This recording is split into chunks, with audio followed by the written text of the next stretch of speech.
So even though we face the difficulties of today and tomorrow, I still have a dream. It is a dream deeply rooted in the American dream. I have a dream that one day this nation will rise up and live out the true meaning of its creed. We hold these truths to be self-evident, that all men are created equal.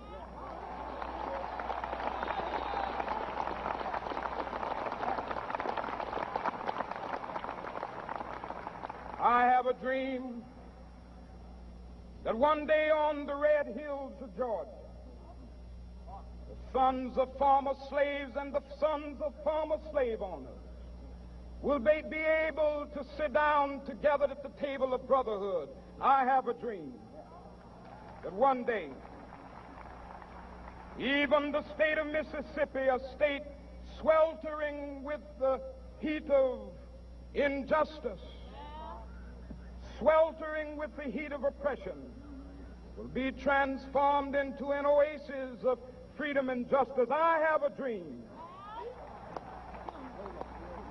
that my 4 little children will one day live in a nation where they will not be judged by the color of their skin, but by the content of their character. I have a dream today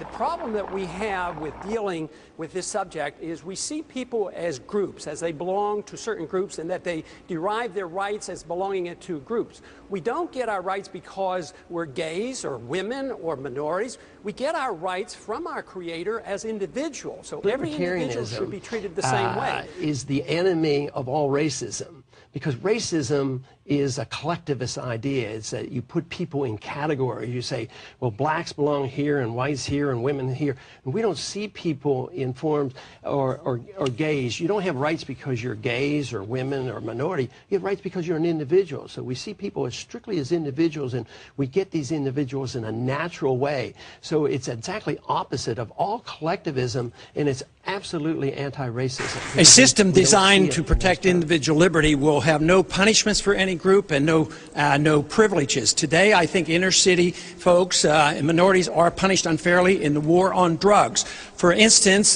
blacks make up 14% of those who use drugs, yet 36% of those arrested are blacks, and it ends up that 63% of those who finally end up in prison are blacks.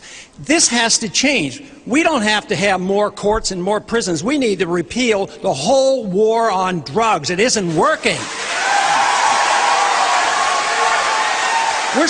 We have already spent over $400 billion since the early 70s, and it's a wasted money. Prohibition didn't work.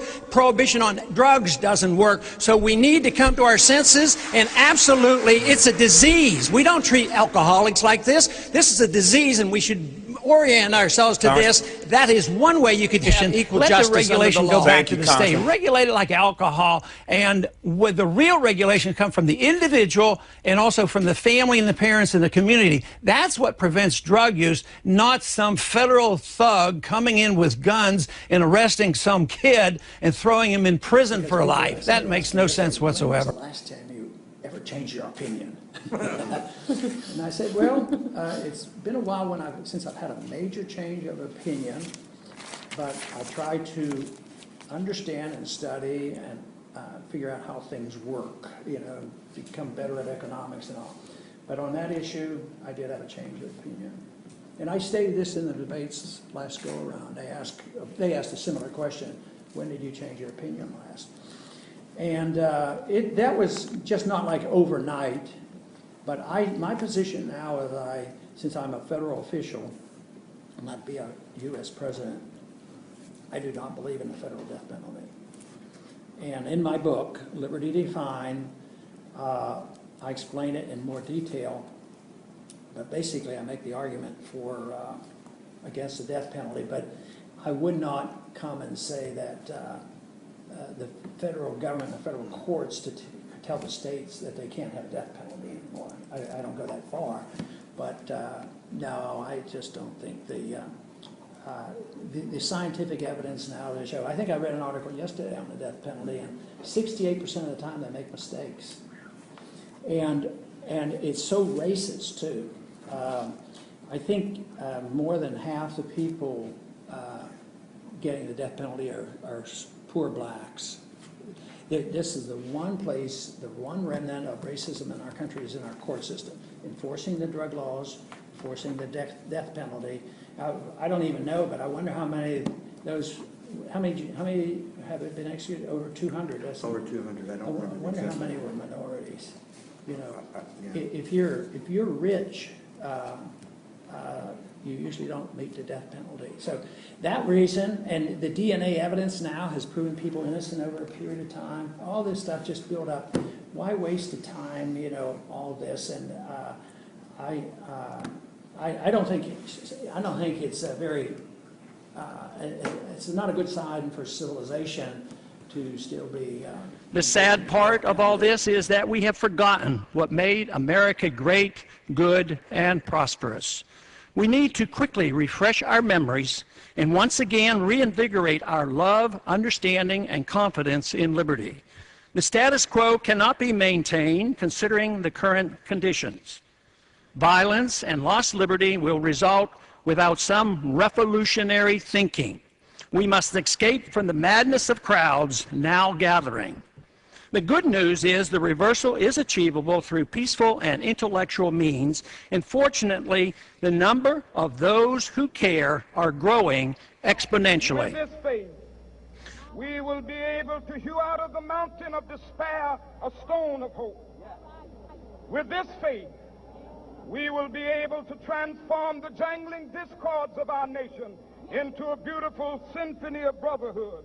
With this faith, we will be able to work together, to pray together, to struggle together, to go to jail together, to stand up for freedom together, knowing that we will be free one day.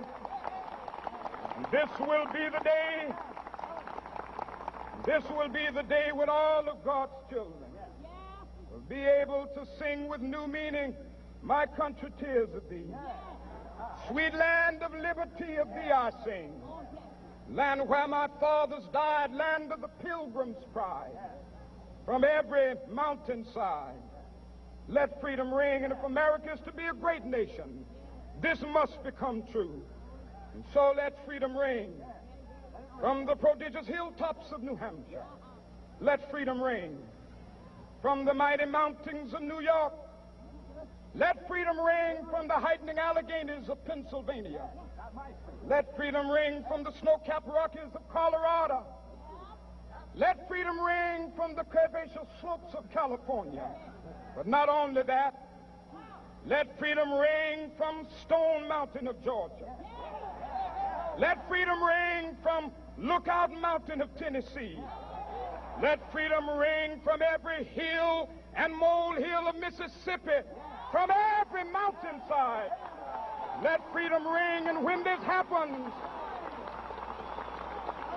and when we allow freedom ring, when we let it ring from every village and every hamlet, from every state and every city, we will be able to speed up that day when all of God's children, black men and white men, Jews and Gentiles, Protestants and Catholics, will be able to join hands and sing in the words of the old Negro spiritual, "Free at last, free at last. Thank God Almighty, we are free at last."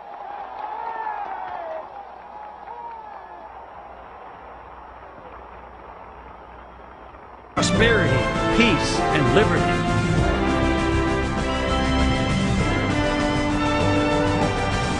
The Constitution was written very precisely to restrain the power and force of government and to protect the liberties of each and every one of us.